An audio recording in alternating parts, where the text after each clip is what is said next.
Boa tarde a todos. Estamos caminhando para o final da nossa jornada. Muito bom ver essa sala cheia, ver o pessoal em casa também. Nós estamos na penúltima mesa. A nossa mesa redonda tem o título Psicanálise e Cultura. Mas a gente vai falar aqui do Narman Armoni. Borboleta é uma flor em busca do azul do céu. E assim a gente abre a nossa mesa. Nós temos o prazer de convidar, né, André Avelar e a Thaís Klein. E a Thaís vai falar sobre um diálogo, na verdade, é o do André, que a gente trocou aqui por uma questão aqui de sequência do nosso trabalho aqui, a gente seguiu aqui. Nós estamos falando sobre a Thaís, como a mini bio da Thaís é psicanalista, doutora em saúde coletiva pelo IMS da UERJ, é doutora em teoria psicanalista pelo TPGTP da UFRJ, professora adjunta da Universidade Federal Fluminense, UFCuro, e professora do programa de pós-graduação em teoria psicanalítica UFRJ, membro do Grupo Brasileiro de Pesquisa Tandon Félix. Ela vai falar sobre um título que vai dar muito sequência da mesa anterior do que a gente estava, por isso que a gente até mudou a sequência aqui da nossa apresentação, que vai seguir o que a gente ouviu anteriormente. O título do trabalho dela é Repensando a Natureza e Cultura na Experiência Analítica. E essa apresentação dela problematiza dualidades, né? Dicotomias, natureza e cultura, modernidade e colonialidade, humano e animalidade, singular e universal, e suas implicações na prática da psicanálise.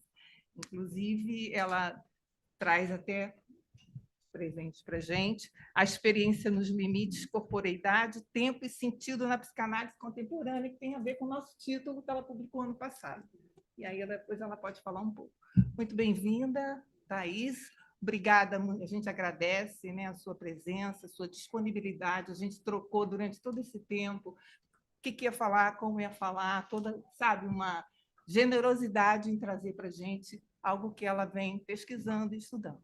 Bem-vinda, a palavra é sua. Estão me ouvindo bem? Bom, gente, boa tarde. Bom, primeiro eu queria agradecer o convite, né? E não é só uma mera formalidade, é um prazer estar aqui com vocês e, sobretudo, o cuidado que a Edna teve na montagem da mesa, na comunicação, o cuidado que eu fui recebida aqui também, é um prazer. E é muito interessante, né? Porque isso não estava na minha fala, mas agora vai estar. Como é interessante a gente estar se reunindo hoje aqui, né? Porque a gente ficou durante esses 2 dias um pouco à espreita do que ia acontecer, né? Atento à chuva, né? Atento. E é interessante porque cada vez mais, né, o que a gente vinha chamando, né, o que o homem branco ocidental moderno chama de natureza, né, transforma-se num ator, vamos dizer assim, um ator social, né? O que, por exemplo, a Donna Haraway, que é uma autora que eu gosto muito, que é bióloga, é feminista e discute muito epistemologia, chama de intrusão de Gaia, vamos dizer assim, né? Que é justamente aquilo que a gente exclui, né? Nesses pares modernos, como natureza, cultura, animal, humano, ciência e ficção, né? Onde a psicanálise também fica ali, a gente exclui e, vamos dizer assim, os híbridos voltam, né? Como diria Latour. Então, de alguma forma, a gente foi atravessado, né? Nessa jornada, justamente por essa questão, que é uma questão muito importante no contemporâneo, né? Que é justamente a ação e a atividade daquilo que o pensamento moderno chama de natureza. Então, é muito curioso, porque minha fala vai um pouco justamente no sentido de repensar e pensar o que a gente concebe como natureza e cultura na psicanálise e como que isso reverbera para a nossa própria prática, né? Então, a gente foi atravessado nessa jornada pelo aquilo que a gente chama de natureza. Por que eu estou dizendo aquilo que a gente chama de natureza, né? Bom, E a gente pode dizer, né, que essa questão que a gente foi atravessada é uma das questões que dizem respeito, que atravessam o Brasil e o mundo na contemporaneidade, que são questões diretamente ligadas, né? Às vezes a gente tem a tendência a pensar a problemática do meio ambiente como se fosse alguma coisa desligada de outras problemáticas, né? Mas ela é diretamente ligada por uma herança deixada pelo pensamento moderno europeu. O que a psicanálise tem a ver com isso? Então, a gente sabe que a psicanálise ela é, ao mesmo tempo, herdeira e subversiva, né, do pensamento moderno europeu. Não é difícil apontar os aspectos subversivos, a gente vive se relembrando deles, né? Como, por exemplo, a escuta das histéricas, o descentramento do próprio eu, a sustentação dos limites de saber, isso aí, enfim, vários outros que a gente poderia listar aqui. Mas, enquanto psicanalistas, né, a gente sabe que o diabo mora nos detalhes. Eu vi que vocês estavam falando do Guimarães Rosa, o diabo mora nos detalhes, né? Então, uma forma da gente continuar em um movimento constante, no sentido de repensar as nossas heranças modernas, né, e os efeitos disso, como nos ensinou o próprio Freud, né, se dá em reformular nossas hipóteses, nossas questões a partir da escuta. E no Brasil contemporâneo, a gente sabe que a escuta ela deve se ampliar para questões articuladas ao nosso próprio território, né? Como vocês vinham discutido na mesa anterior, questões raciais, de classe, provocações de outras cosmologias, né? Como a gente tem pensando, que eu acho que o André vai falar um pouquinho mais. Questões diante das quais a psicanálise esteve muitas vezes de ouvido fechado. A gente fala muito, né, sobre psicanálise e cultura, inclusive é o nome dessa mesa, né, psicanálise e cultura contemporânea, mas parece que a gente relega um pouco a outros campos dizer o que é cultura. O que a gente está se referindo quando a gente está falando sobre cultura, né? Como a gente define cultura, né? É muito provável que, se a gente perguntar a um psicanalista o que é cultura, como eu acabei de fazer para vocês, provavelmente estão se pensando, ele vai recorrer a uma série a uma ideia de uma espécie de ordem simbólica, né? Que atravessa todos, nos separando da animalidade. Né? Uma ordem simbólica ligada à linguagem e etc., que é herdeira do pensamento, marcada, né, por uma releitura freudiana e articulada com o pensamento estruturalista de Lévi-Strauss. Junto com Saussure, etc. Pois então, a psicanálise, nesse contexto, a gente se ocuparia do humano e sua cultura? É isso? Então, a gente pode estar dentro do campo das ciências humanas? É disso que se trata, né? Vamos dizer assim. Parece que aí a gente abre uma caixa de Pandora, né? Uma série de perguntas emergem daí, né? Bom, mas o que é então humano, né? O que seria então aquilo que não é humano? A gente se ocupa de quê nesse sentido? E por aí vai, né? O que não se mostra tão evidente assim, né, é o fato de que essa definição de cultura e a sua separação da natureza, né, ela preserva uma linha de continuidade importante entre o pensamento moderno branco europeu e a própria psicanálise. A divisão forjada entre humano e não humano e outras dicotomias, como natureza e cultura, civilização e barbárie, religião, ficção e ciência, sustenta a pretensão moderna de organizar o mundo a partir de categorias homogêneas e inseparáveis. Estabelecer uma divisão entre pares de opostos vem na esteira da construção de um discurso hegemônico que consagrou a Europa como produção de conhecimento. Trata-se de uma divisão entre razão moderna e razões outras, né? Homem moderno e existências outras, existências de corpos e lugares subalternizados pela colonialidade. A oposição entre os pares de termos que compõem o dualismo natureza e cultura constitui uma base da sustentação da modernidade e colonialidade em seu projeto de exploração extenuante de violenta de corpos e territórios. Né?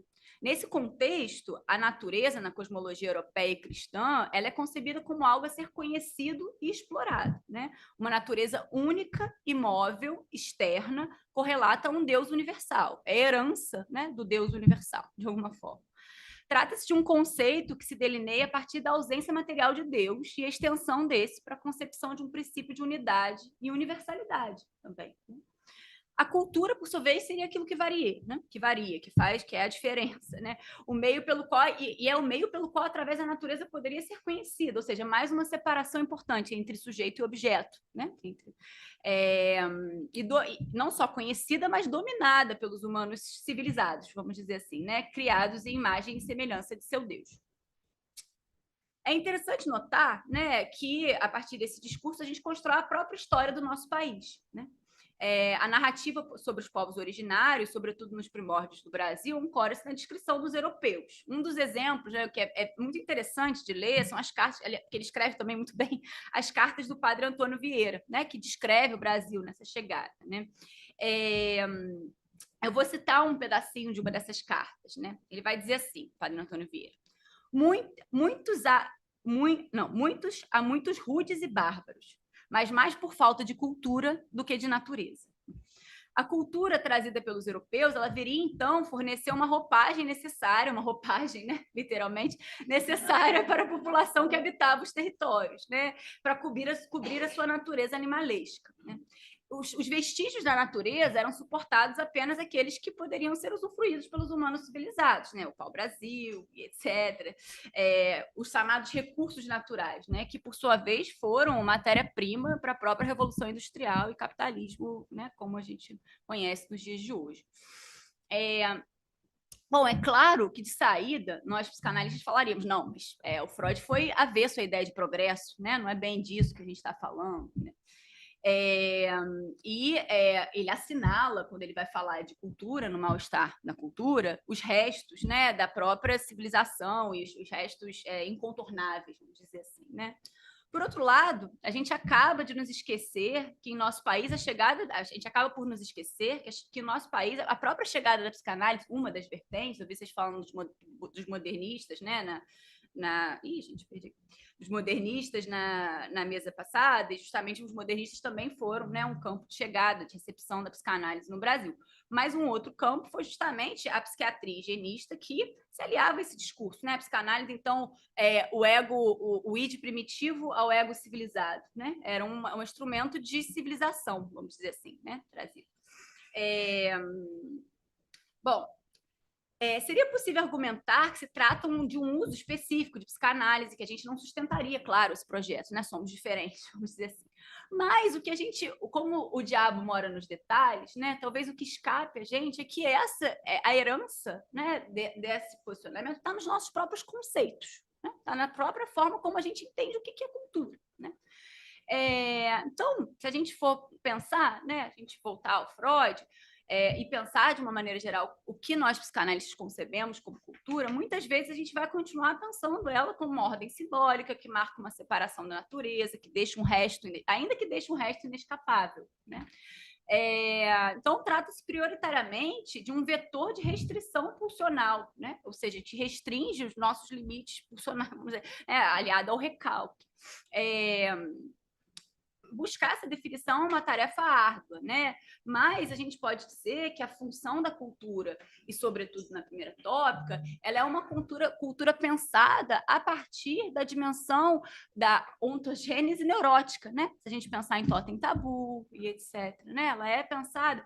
Eu trouxe isso, na verdade, isso vai voltando ao longo da obra, muito embora em 1930, né? Em Mal-Estar na Cultura ou Civilização, tem toda uma discussão, depois a gente pode, na discussão, falar sobre essa diferença entre essas expressões, mas mude, vamos dizer assim, um limite da cultura, não muda a noção de cultura. Em 1930, por exemplo, Freud vai dizer: a cultura humana, quero dizer, tudo aquilo que a vida humana se elevou acima de suas condições animalescas e que ela se distingue da vida dos animais, isso é 1930, né? Freud... Em 1903 eu ia falar um pouquinho sobre como é que a cultura aparece em Totem Tabu, mas acho que eu não vou ter muito tempo, depois a gente pode voltar nisso, né? O fato é que, por exemplo, o Jurandir Freire Costa ele vai discutir a ideia de que muitas vezes a própria cultura do Freud vamos dizer assim, ele vai dizer assim, o Jurandir vai dizer assim, onde ele pensava que havia natureza, já havia cultura, né? A natureza de Freud seria uma natureza cultural, já que é uma natureza interpretada segundo os padrões cognitivos afetivos. O Freud ele hesitou, então, durante todo o seu percurso entre uma concepção racionalista e intelectualista da cultura, né? Ou seja, a cultura vai vir como alguma coisa que vai organizar o funcional, e uma concepção que vê o social como produzidos por conflitos dilacerantes e inconciliáveis, né? Mesmo quando afirmará, no âmbito da segunda teoria opcional, o resto inescapável, o mal-estar inerente à cultura, uma de suas principais limitações consistirá no poder superior da natureza. Né? A natureza vem ameaçar a cultura. né? A gente nunca vai dominar completamente a natureza, são frases do Freud, 1930. Então, a noção de cultura ela é delineada, principalmente, né, em Freud, na repetição da ontogênese do sujeito neurótico. E Totem Tabu é bem explícito nisso, né? E tem como principal função a restrição pulsional. Ora, a divisão forjada, né, entre natureza e cultura, como o Latour nos indica, não passou de um projeto. Né? Os híbridos eles estão né, sempre aí ameaçando essa divisão. E a gente viu a intrusão de Gaia nesses dias, como a intrusão de Gaia é uma expressão da Donna Haraway, né, como eu disse no começo. O fracasso de sua imposição ela tem sido evidenciado pelo esgotamento da exploração da natureza, né, enquanto um objeto externo, que coloca no horizonte o próprio fim do mundo, como diz a Débora Danovski e o Eduardo Viveiros de Castro. Né? O que nos obriga a voltar os ouvidos para aqueles cujo mundo já foi destruído há muitos anos, como os povos originários, por exemplo. Né? Eu acho que é uma boa passagem para a fala do André. A problemática da alteridade é central nesse contexto. Né? Então, o que a gente vai pensar enquanto cultura, enquanto diferença? A cultura ela vem instaurar, dessa perspectiva, né, um limite para a alteridade também, vamos dizer assim, né? Para o que sou eu e o outro, o que a gente circunscreve. Então, a gente retomar as narrativas dos colonizadores sobre Tupinambá, é interessante trazer à tona uma metáfora utilizada pelo padre Antônio Vieira sobre as estátuas de mármore e as estátuas de murta. Murta é aquela plantinha que faz aquelas estátuas que tem que ser podada. Né? Através do qual o Viveiros de Castro vai fornecer uma potência para a inconstância da alma selvagem. O projeto de colonização dos tupis, né, segundo o padre Antônio Vieira, foi comparada a uma construção de uma estátua de murta. Uma atividade constante. Justamente vocês estavam falando sobre o canibalismo, né? A ideia do canibalismo tupinambá e o canibalismo tupi foi trazido por Viveiros de Castro como um processo de criação de conceitos, vamos dizer assim. Né? É como se aquilo fosse mastigado e transformado. Né? E o padre Antônio Vieira vai dizer colonizar os tupis era sempre uma dificuldade, que a gente tinha que estar sempre podando, porque aquilo se misturava e se remisturava. Né? Afinal, os costumes europeus eram absorvidos e transformados. Né? O canibalismo, segundo Viveiros de Castro, é um canibalismo metafísico também, de alguma forma. Né? A ideia de cultura sustentada pelo pensamento europeu, por sua vez, é cravada em mármore Carrara, ou uma expressão que foi transformada em solo brasileiro, que pressupõe que o outro seja esculpido e escarrado. Né? Como indica Donna Haraway, os outros do homem estão bem documentados em registros ontológicos questionáveis. Deuses, máquinas, animais, monstros, criaturas rastejantes, mulheres, servos e escravos. A cultura é concebida como uma preservação dos costumes dos sujeitos coletivos que se impõem ao mundo, esculpindo uma pedra bruta. Sem o escultor, a pedra bruta de nada serve, posto que a intencionalidade está no sujeito que molda o objeto. A murta, por sua vez, espalha seus ramos, envolvendo e tomando forma junto com as coisas. Repensar natureza e cultura na experiência analítica exige deslocar-se de uma universalidade que deixa de responder à particularidade de diferentes ontologias. Bom, eu faço um diálogo com o Homi Bhabha, que vai falar da cultura no entre lugares, né? Depois com o Fanon, que também vai conceber a cultura como uma atividade negadora, né? Mas, por fim, né, eu acho que é importante salientar, acho que a gente pode trazer isso, né? Quais são as ressonâncias disso para a nossa própria experiência analítica, né? O que a gente considera como objeto, né? Esse objeto ele é sujeito, ele é objeto, o que está em jogo nessa divisão, né? O que participa da nossa escuta e nessa possibilidade de pensar o que é cultura ou o que não é cultura, né? Bom, e o que seria de nós, psicanalistas, se abandonarmos o excepcionalismo humano enquanto sujeito? E considerarmos outros autores na nossa própria experiência, né? E na nossa própria forma de pensar. Nesse sentido, a psicanálise ela precisa se deslocar de certos muros construídos por uma alteridade radical que nos separa do outro, né? Na prestação de contas dessas relacionalidades, que a Donna Haraway vai dizer, que formam de outros seres que formam a nossa coreografia ontológica no mundo, né? Os seres da Terra, eles, segundo a Donna Haraway e a Anna Tsing, são oportunistas, prontos a se unir com parceiros improváveis em algo novo, algo simbiogênico. Para finalizar, né, para interpolar nossa herança colonialista, é preciso que a experiência analítica implique verdadeiramente numa abertura à inquietante estranheza que nos retira do lugar, não apenas, né, do nosso saber, etc., mas um lugar excepcional de únicos sujeitos, né, portadores de cultura que tentam dominar a natureza. A coreografia ontológica pressupõe múltiplos dançarinos, cujas vozes foram caladas pela violência colonial. Cabe agora a gente tentar escutá-las. Depois a gente continua discutindo. Acho que é isso.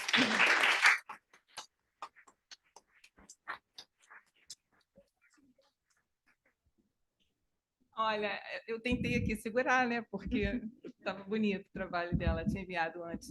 E conversa, né, muito com a mesa anterior. Eu acho que quando nós fizemos o programa, parece que a gente escutou esses inconscientes. Agora, nós vamos agradecer a Thaís e já entrando com a André Avelar, que é psicanalista, doutora em teoria psicanalítica pela UFRJ, é membro da SPID, é membro do GBPSF, né, do Grupo Brasileiro de Pesquisa Sandor Ferenc, é nosso coordenador de cursos e seminários sobre Ferenc há alguns anos, que a gente tem o prazer de fazer juntos. Bem-vindo.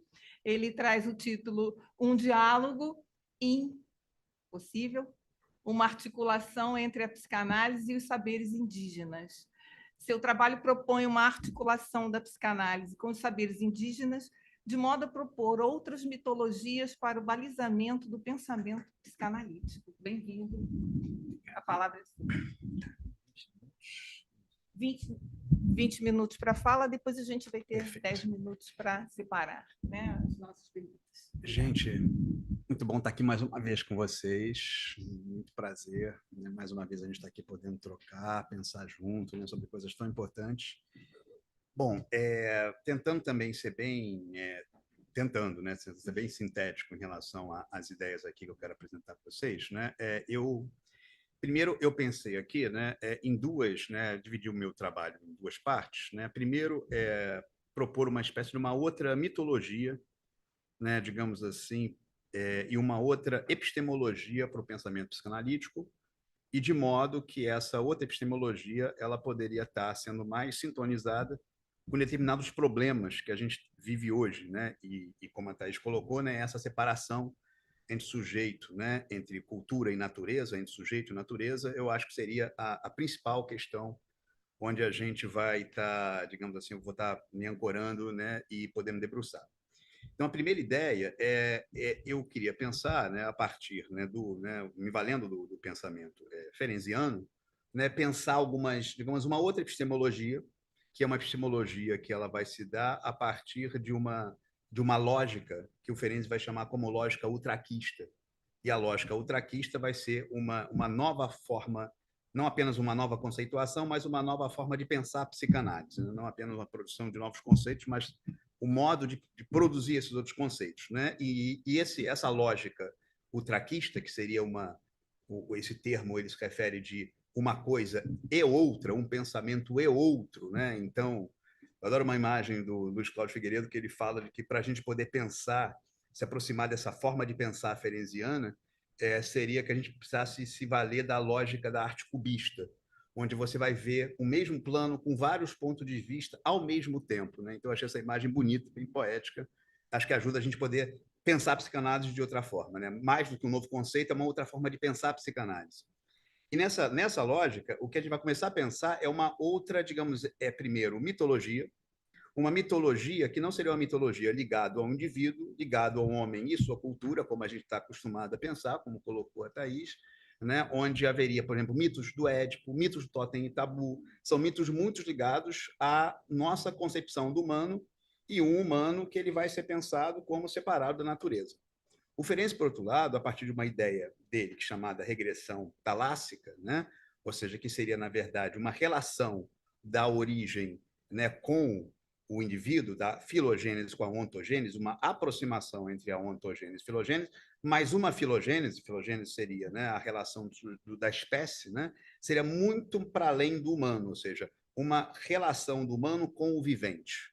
Então, na lógica ferenciana, que ele vai começar a defender, haveria uma relação do indivíduo com o vivente. Ele vai, inclusive, pensar de que, na verdade, ao invés de pensar uma regressão, por exemplo, ao inanimado, como Freud vai preconizar a pulsão de morte, ele vai pensar numa regressão ao vivo, mas ao vivo ligado a uma vida pré-catástrofe, que seria, na verdade, a experiência do ser vivente no oceano, e que uma experiência de catástrofe obrigaria a ele estar se adaptando e se produzindo novas formas de vida, e que a experiência do nascimento teria uma relação, né, com essa experiência ancestral, mas uma experiência ancestral que já teria uma relação particular bem diferente.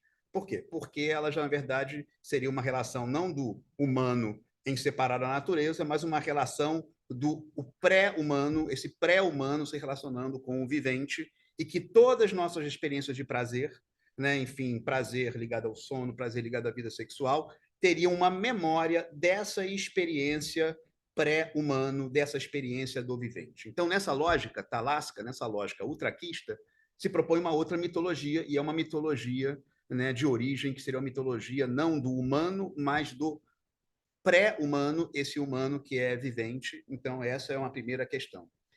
E então essa seria essa lógica ultraquista também, isso é importante que se diga, vai produzir uma espécie de torção, né, entre os saberes, como diz o Ferenczi, das ciências do espírito e das ciências da natureza, e vai se produzir uma outra coisa, que ele vai chamar de uma bioanálise, onde há uma relação entre o psíquico e o corpo. Ela vai estar desvencilhada de toda herança, digamos assim, cartesiana, de separação entre mente e corpo, né? Inclusive, ele vai pensar de que, para a gente poder, para uma criança, por exemplo, ela reter as fezes, haverá uma alquimia erótica, os órgãos vão ter que conversar, negociar, tecer relações para produzir essa adaptação à cultura, né? Então, ele vai pensar um pouco, né? Ele não vai pensar, por exemplo, o corpo enquanto um corpo que seria, digamos assim, território do psíquico, mas o próprio corpo ele seria o psíquico. Ou seja, a primeira maneira de aprender a experiência é pelo corpo.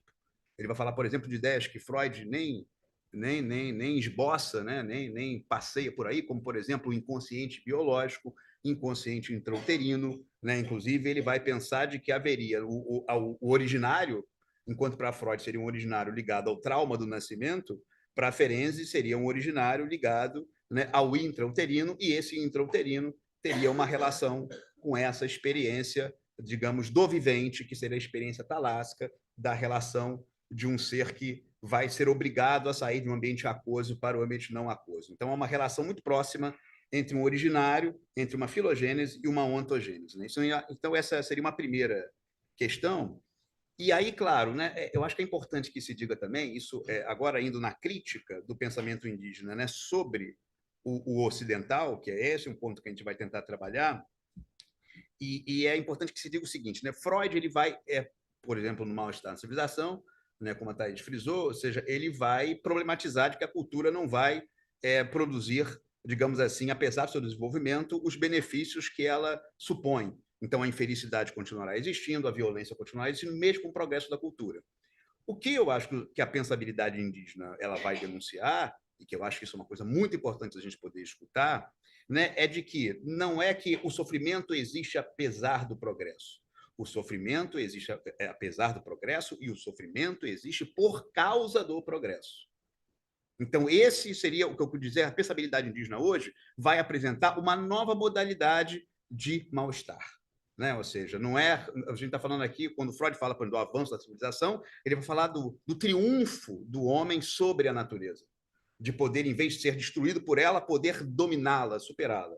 E o que a gente está vendo é que esse processo de domínio da natureza está produzindo um avanço, né, digamos, veloz à destruição, né, enfim, digamos, de nosso planeta e de nossa realidade. E que eu adoro usar uma imagem que eu gosto muito do Caligares, né, quando ele fala que o neurótico tem um verdadeiro delírio de autonomia. E ele diz, não é figurado, não, é delírio mesmo. Então, o delírio do homem ocidental é acreditar que ele pode continuar vivendo como pode, enfim, é a revelia, ou seja, do funcionamento da natureza, do estado da natureza. Então, isso que é o delírio de autonomia que esse lógica neoliberal vai nos produzir, nos fazer pensar. Aí, entrando um pouquinho, a gente, para também não me estender demais aqui, né, e seguir um pouquinho agora na pensabilidade indígena, né? Tem alguns autores que eu quis aqui frisar, e aí eu vou fazer algumas menções de uma passagem bem pontuais aqui. Primeiro, assim, vamos falar de dois autores muito caros para mim, que Ailton Krenak e Daniel Munduruku. São dois autores muito importantes que eu, na última jornada, eu fiz uma menção a eles, e que eles vão levantar algumas denúncias sobre o funcionamento contemporâneo, e o primeiro deles é a relação do sujeito com o tempo, né? Ou seja, do contemporâneo com o tempo. Então, eu vou ler um pedacinho aqui, né, sobre uma outra lógica temporal que o Krenak vai apresentar, que eu acho fundamental que ele coloca aqui. Acredito que nossa ideia do tempo, nossa maneira de contá-lo e de enxergá-lo como uma flecha, sempre indo para algum lugar, está na base de nosso engano, de nosso descolamento da vida. Nossos parentes, Tucano, Desana, Baniwa, contam histórias de um tempo antes do tempo. Essas narrativas que são plurais. Os maias e outros ameríndios também têm. São histórias de antes desse mundo existir, que inclusive aludem à sua duração. Aí ele coloca uma questão que eu acho muito interessante. Ele coloca, né? Há muito tempo que não programa atividades para depois. Temos de parar de ser convencidos. Não sabemos se estaremos vivos amanhã. Temos de parar de vender o amanhã. E tem aliás, eu convido todos, né, para um maravilhoso, uma exposição maravilhosa no CCBB, que é a exposição fotográfica de Hiromi Nakagura, que foi um japonês fotógrafo que ele ficou anos, né, com o Krenak na Amazônia, e que isso surgiu um livro, né, que é chamado Um Rio, um Pássaro, é um livro muito interessante. E aí, nessa colocação, sobre o tempo, o Krenak coloca o seguinte: o tempo é como um amigo que caminha junto comigo. Por isso, ele não me persegue. Começando nessas imagens, agora indo um pouquinho mais à frente, né, que é um outro autor que acho que é importante, que é o Daniel Munduruku, ele coloca o seguinte, né, que o tempo indígena é o tempo circular, o tempo da natureza. E ele não anda para frente, ele anda sobre si mesmo, para trás nesse sentido. A natureza não faz saltos. Ela não vive o tempo pensando no que vem pela frente. Ela vive o tempo onde ele está. O inverno não precisa ser outra coisa a não ser o inverno. Ele não tem saudade do outono, que se foi. Os indígenas seguem a lógica do tempo da natureza. Inclusive, ele fala uma coisa que eu acho muito bonita, que ele diz o seguinte, né? Entre os indígenas, você não pergunta para uma criança o que ela vai ser quando crescer. Né? Porque perguntar, né, para uma criança o que ela vai ser quando crescer é você tirar dela o mais importante, que seria o presente. Né? Ele até fala uma frase bonita de um livro, que é a história dele sobre a relação dele com o avô, que ele fala, né? Por isso o presente tem esse nome, porque é uma dádiva. Né? Então, essa relação, né, do termo presente. Acho muito interessante essa ideia. Mas, então, agora, indo um pouquinho mais adiante, né? Então, e o que está em pauta, então, nessa lógica seria essa questão, né, enfim, de que tanto essa relação com o tempo, a gente fica aprisionado num tempo de amanhã, aprisionado num tempo do futuro, e com isso, né, a nossa relação de fruição e de experiência da vida vai se perder, né? E aí, né, tem uma parte que eu acho muito bonita aqui no livro do Krenak, que ele fala o seguinte: a vida não tem utilidade nenhuma. A vida é tão maravilhosa que a nossa mente tenta dar uma utilidade a ela. Mas é uma besteira. A vida é fruição, é uma dança.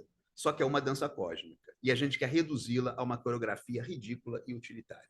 É isso que eu acho que a pensabilidade indígena vai lentamente produzindo, né, em relação a uma denúncia, ou seja, a isso que Freud não pôde perceber, que a gente poderia chamar do segundo mal-estar da civilização. O segundo mal-estar da civilização seria essa relação de absolutamente, né, de uso, né, absolutamente discriminado da natureza, e onde nós próprios perdemos, pela lógica do amanhã, essa relação de fruição com o presente. E isso produz desdobramentos em relação à clínica o tempo todo, ou seja, a gente poder escutar, ou seja, né, é o mal-estar não apenas, como Freud colocou, por exemplo, o sentimento inconsciente de culpa, mas pensar o mal-estar, a impossibilidade de vivência do presente. Acho que isso é uma das grandes questões da nossa escuta hoje, né? Gente, muita coisa para a gente poder, a partir daí, pensar, mas, sem dúvida, o que eu queria frisar, então, para a guisa de conclusão, é essa ideia de que haveria, então, uma relação né? Ou seja, dessa lógica ferenciana, da etiologia ferenciana, que ele vai, inclusive, é uma ideia que eu acho que é muito pouco difundida no próprio estudo do pensamento ferenciano, que seria essa ideia de uma etiologia ligada, né, à origem não do humano, não em mitologias calcadas no totem tabu, calcadas no ético, mas calcadas nessa lógica talássica, onde o que está é uma relação entre viventes e que nós teremos essa memória sempre presente em todos os nossos desejos. Então, o nosso desejo não seria, por exemplo, ligado digamos, a falta, né? Ele vai falar, inclusive, de, na verdade, a uma etiologia da ausência da falta, né? A gente pode pensar de uma vida onde não há falta e processualidade, que não há falta e relação. Então, ele vai pensar tanto no ontogenético como no filogenético, essas duas dimensões, ou seja, ele não vai pensar de que, na verdade, a origem do indivíduo seria uma origem marcada por esse desamparo, mas, pelo contrário, ele vai pensar de que na origem haveria um amparo, e esse amparo tem uma dimensão fundamentalmente relacional e uma dimensão muito anterior ao humano, ou seja, né? Então nós temos a memória não apenas de nós enquanto humanos, nós carregamos em todos os nossos prazeres uma relação, né, de memória, né, com nós e outros seres muito antes de nos tornarmos humanos. Eu acho que essa ideia vai nos ajudar a pensar dos padecimentos contemporâneos em relação a esse divórcio em relação do sujeito com a natureza, né? Enfim, mas aí muita coisa para a gente depois discutir. Enfim, é isso, gente. Muito obrigado.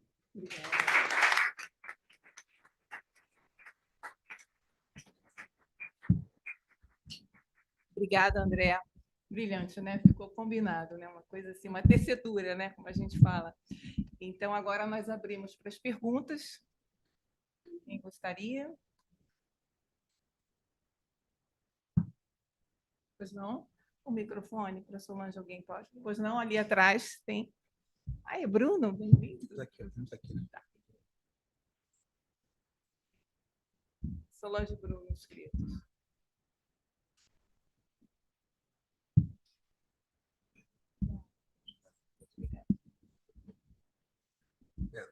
Foi? Agora foi.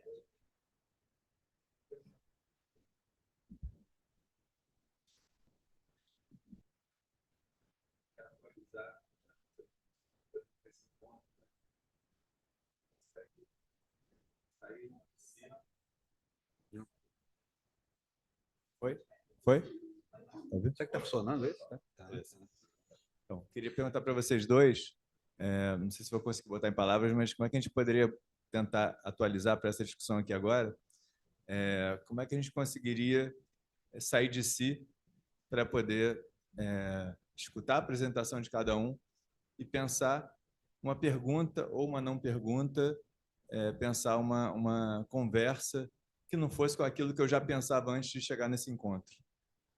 Ou seja, quantos pensamentos silenciosos ou perguntas ou respostas a gente teria que fossem diferentes do que a gente já trouxe para cá, né? A gente teria alguma coisa realmente inédita, alguma coisa que eu não pensava antes de chegar aqui, alguma resposta ou pergunta que eu não pensava antes de chegar aqui, alguma associação realmente nova, com um texto novo, com uma sensação nova, com uma vivência nova, com um filme que eu não tinha pensado antes de chegar aqui, ou seja, como seria, né, se abrir para esse encontro e pensar associação que realmente eu não trouxe para cá, né?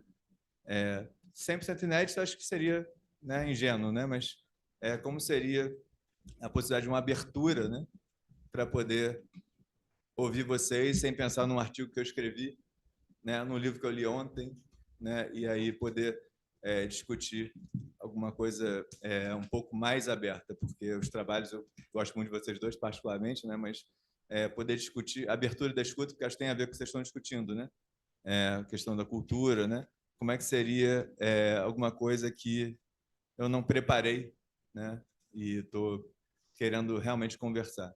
Não sei se eu consigo botar em palavras.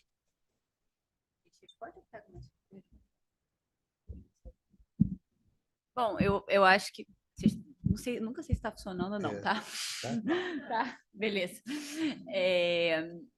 eu não sei se eu entendi exatamente o que você trouxe, né? Mas eu acho que, primeiro, eu acho que essa discussão que a gente está fazendo, ela tem tudo a ver com a questão e eu acho que vocês estavam, né, vinham na mesa passada um pouco nesse caminho, né? Que é o que é entrar em contato com o outro e o que é esse outro, né? Como a gente se aproxima dessa radicalidade do outro, né? E eu acho que isso tem a ver com o que você está falando, né? Com alguma coisa.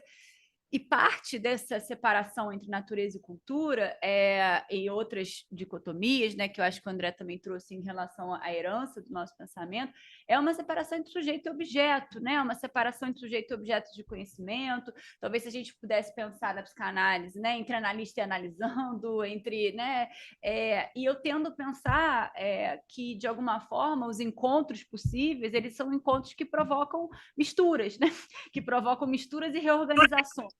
Eu trabalho com a ideia de experiência, por exemplo, né, que tem a ver com o meu livro.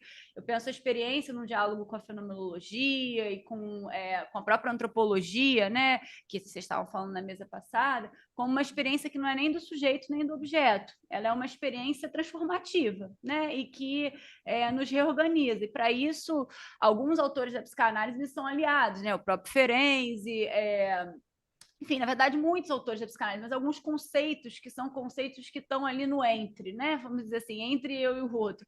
A própria ideia, por exemplo, de espaço potencial, né? Que é alguma coisa que tem a ver com a ideia de cultura em Winnicott, né? A possibilidade de a gente poder experimentar estar não integrado, né? Sem estar desintegrado e se reorganizar, né? O brincar, no final das contas, tem a ver com isso, né? Então, eu não sei se eu estou dialogando com o que você está dizendo, mas eu acho que essa divisão, né, e a herança que a gente tem de um lugar de conhecimento do mundo, a herança que a gente tem entre sujeito e objeto, entre eu e o outro, né, e uma separação que eu diria, né, se o Caligares, esse delírio de autossuficiência, eu quase diria uma fobia neurótica do outro, né, de alguma forma, né, que tem a ver com esse... Isso acho que impede da gente escutar algo novo, né, e não sei, acho que foi o que eu pensei a partir do que você disse. Acho que não sei se respondeu alguma coisa, se era uma pergunta, mas... Eu acho, Bruno, que essa questão do novo, né, eu acho uma questão muito, muito complexa, né, porque eu me sinto assim, né, talvez mais do que em outros momentos, né, na minha caminhada, né, tendo contato com alguma coisa de muita aridez, exatamente porque não é apenas um conceito novo. Porque, para mim, o que eu estou me deparando, né, é que é uma nova forma de pensar a psicanálise, né? Enfim, né? E isso é que está realmente... Por isso que, inclusive, nos meus seminários, eu tenho me pegado falando muito assim, gente, vamos, digamos, focar na lentidão. Precisamos ser mais lentos. Por quê? Porque a gente está em contato com alguma forma de pensar que não é uma forma de pensar tradicional. E que eu acho que o que a gente padece na cultura hoje é que a gente está viciado, né, há décadas, na mesma forma de pensar a psicanálise e na mesma forma de pensar o mundo, né? Enfim, né? E eu acho que é isso que é o nosso, digamos assim, a nossa maior ameaça. A nossa maior ameaça de ruína é a gente estar preso às mesmas formas de pensar. Recomendo naquele programa Roda Viva, né? Recomendo a palestra do Marcelo Gleiser, que ele disse: eu preciso repensar a ciência, porque a ciência está acabando com o planeta. Né? Enfim, e ele diz: o planeta Terra digamos, um milagre. Ele fala, né? Porque é a única coisa viva no meio de um cemitério de morte. Todos os planetas ao nosso redor estão mortos. A Terra é o único vivo. E ele fala: e a nossa maneira de pensar está fazendo com que a gente acabe com a única coisa que ele, cientista, chama de milagrosa, que é a Terra. E eu acho que isso também está presente na clínica, está presente na escuta do analisando, está presente na maneira de a gente pensar. Tem várias coisas na lógica ultraquista do Ferenczi, por exemplo, também ajudando a pensar aos funcionamentos não binários, não ancorados nas subjetividades heteronormativas, né? Quando ele fala, por exemplo, de uma outra forma de pensar o erotismo, né? Quando ele fala de um erotismo do corpo, não erotismo, né, que recai sobre o corpo, né? Isso é uma outra questão. Mas, então, assim, eu estou nesse esforço no atual momento de caminhando com muita lentidão, e quando eu escuto a Thaís falando, me dá uma tranquilidade, alguma coisa, né, me dá digamos assim, no sentido que eu não estou sozinho, de sentido que a gente está podendo pensar sobre essa, caminhando por esse deserto, mas caminhando por esse deserto acompanhados, né? Então, essa é a Pois ideia é, eu que queria frisar. complementar uma coisa, André. Eu acho que isso que você chama de novo, né? Eu só consigo pensar, primeiro, pensando na questão do tempo, né? O novo, ele não é alguma coisa que vem que vai para o futuro, né? O novo pode ser a nossa própria história. Quantas vezes a gente tem olhado para trás e pensado, caramba, eu nunca tinha pensado a história do Brasil dessa forma. Né? Eu nunca tinha pensado que a gente. Então, o novo ele só pode ser presente, passado e futuro, e só pode ser coletivo. Né? Eu só acredito no novo nesse sentido. Gente, o microfone tá aqui. Tá ligado, gente? Não dá para saber. Então, beleza. Tanto faz. Solange estava... Vamos escutar a Solange, que ela tinha se inscrito antes. Não, tranquilo. Obrigada. Quem é a Ana? Tá bom. É isso. Essa colaboração. É isso que a gente está falando aqui. Não é? De colaborar. Olha, eu ia citar o Marcelo Gleiser, né? Quando ele fala que o mundo é finito, né? Eu acho isso um espetáculo. A gente pensa, né? Que o mundo é, né, para sempre. E essa é uma grande questão atual, né? Da crise climática, e não é do clima que a gente fala, né? E que a gente está numa tendência a uma certa escassez. Outro dia, uma entrevista com um jornalista, perguntaram para ele assim, ele tem a tendência a ser mais pessimista. Aí perguntaram para ele assim, mas você acabou de ter um neném? Como é que você coloca, né? Você faz um neném nesse mundo que você acabou de dizer que está rumo à escassez? Aí ele falou, nós temos que colocar a gente aí para repensar a nossa história, né? Então, eu achei isso muito positivo, assim, da gente pensar, né, que tem uma galera, inclusive aqui na SPID, chegando, muito nova, que está trazendo um certo novo, né, e que esse antropoceno, né, essa centralização no eu, né, que o Hélio Pellegrino, o Maurílio leu hoje, falou uma coisa super legal, né, super interessante, quer dizer, uma pessoa muito além do seu tempo, né? Que ele fala que a gente tem que deixar de ser indivíduo, né, para existir. Quer dizer, esse ser eu, né, o eu, ele tem que se transformar, né, no coletivo, numa sanga, né, na yoga a gente fala em sanga, né, que é justamente esse encontro, né, onde a gente pode sair transformado, aquilo que não sei quem falou, se foi a Klein, mas do encontro a gente se transforma, né? Agora, chegando perto de Thalassa, né? O André sabe que é uma leitura que para mim é muito cara. Esse corpo, né, portador de todas as catástrofes, como ele fala, né? Ele tende a se adaptar. Isso que ele diz, né? Que essa adaptação pode ser aloplástica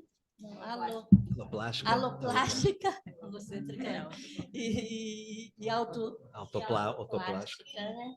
Eu acho essa ideia muito, muito potente, né, da gente pensar quais são as transformações que a gente quer, seja nos encontros, seja na psicanálise. Eu acho que era mais ou menos isso, e principalmente que que o Marcelo fala e a leitura contemporânea, inclusive diferente, né? Nesse tempo, Ferenc falava, ele é o primeiro sistêmico, eu falei isso para você. Ele é um órgão, empresta ao outro, né? Um órgão generoso com o outro. É uma ideia brilhante, né? De um tempo circular interno e um tempo circular da interdependência, né? Na realidade de todo o planeta, né? De todo o universo, né? Nós não estamos sozinhos mesmo. É um grande engano achar que existe um eu, um grande engano.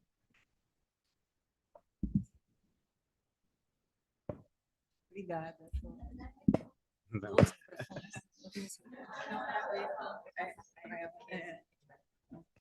Acho que Sobre essa questão da separação natureza e cultura, quando a gente começa a estudar antropologia, tem um exemplo assim que é bem didático nesse sentido. Por exemplo, a gente pensa culturalmente, a gente pensa a Amazônia como o último reduto selvagem do mundo.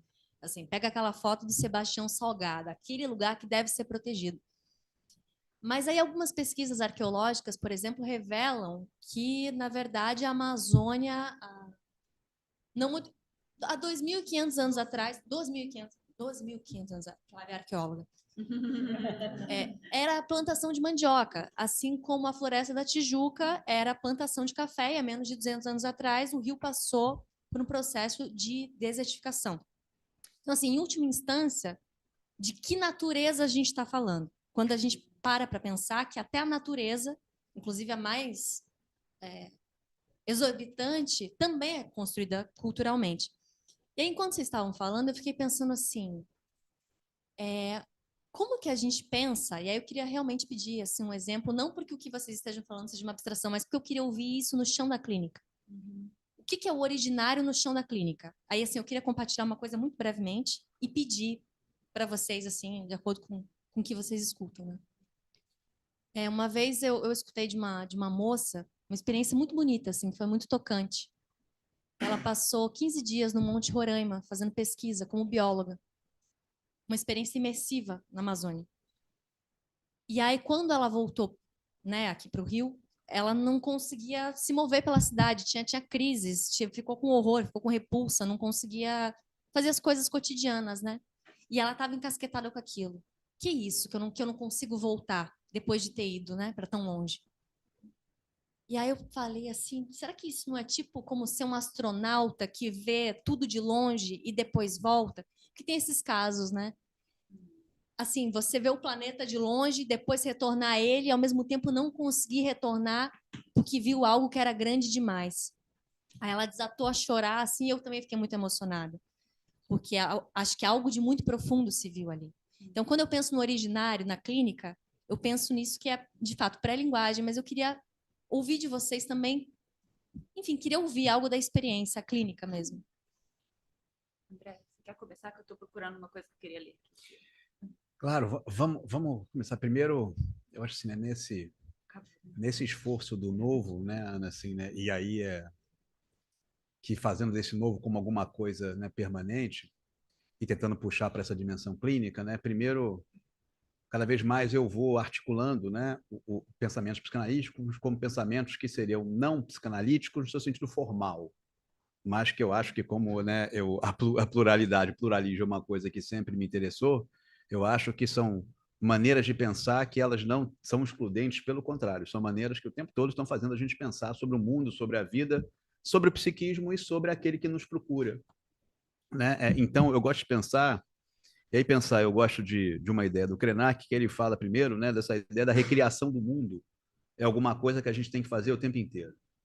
E tem a imagem bonita que ele fala, né, de que quando eu virar pó, mas o vento, o último indígena virar pó e esse vento, né, ou seja, foi espalhado, alguma coisa vai estar presente ali sobre a Terra, né? Então, são imagens, claro, que eu estou falando de fora da clínica, mas para poder me aproximar da clínica, e aí entrando na sua questão digamos assim, desse originário, né, eu fico pensando, o originário, existe uma mitologia que ela vai ter que ser construída, uma mitologia totalmente distinta a tudo que o Analisando relata.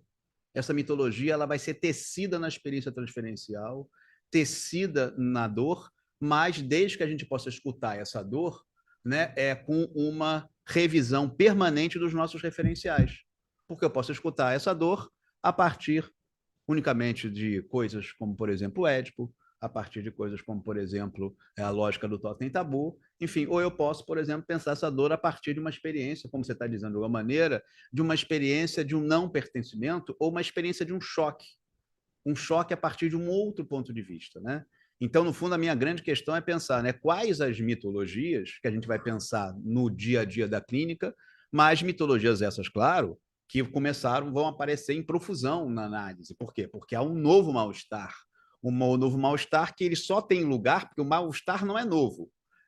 A narrativa sobre esse mal-estar é que é nova. Por quê? E qual é esse mal-estar? De que, na verdade, há uma desconexão do indivíduo, né, com o mundo a seu redor. Então, eu diria, por exemplo, um dos sintomas contemporâneos mais importantes hoje, a partir dessa possibilidade desse mal-estar, é a questão da solidão. Eu acho que a experiência da solidão, por exemplo, ele é um tema central nesse segundo mal-estar. Mas é alguma coisa que, da mesma maneira que as histéricas lá da época de Freud, elas só puderam, na verdade, não adiantava haver o sintoma conversivo. Tinha que haver, alguém olhasse para aquele sintoma conversivo de outro lugar. E eu acho que a gente tem que poder escutar agora para o sofrimento de outro lugar. Essa é a grande questão. Né? Como poder escutar para esse espanto, né? E essa emoção que você viveu na experiência funcionalizando, escutar essa experiência como uma realidade outra, que essa experiência vai ter que ser olhada de outro lugar, né? Enfim, né? E não a partir dos referenciais anteriores que a gente está tão, né? Digamos assim, a gente está, inclusive, eu diria que a gente está esgotado, né? Pelos antigos referenciais da psicanálise. A gente precisa de novos, né? Então é um pouco por aí que eu pensaria com você, né? Olha, eu acho que a conversa é longa, né? Já vi que chamaram para o bar, acho que eu vou continuar o convite, mas teria muitas coisas para falar a partir da sua fala, né? Sobretudo, primeiro, sobre essa questão da relação, né? Esse exemplo que você deu sobre natureza. Eu acho que tem uma discussão importante na antropologia, né? Que é entre o multiculturalismo e o multinaturalismo, que é proposto pelo Eduardo Vieira de Castro, né? Então, a gente tem que tomar cuidado também para não transformar a natureza em um variante cultural, né? Ele propõe uma mudança mesmo do que a gente concebe como natureza e como cultura, né?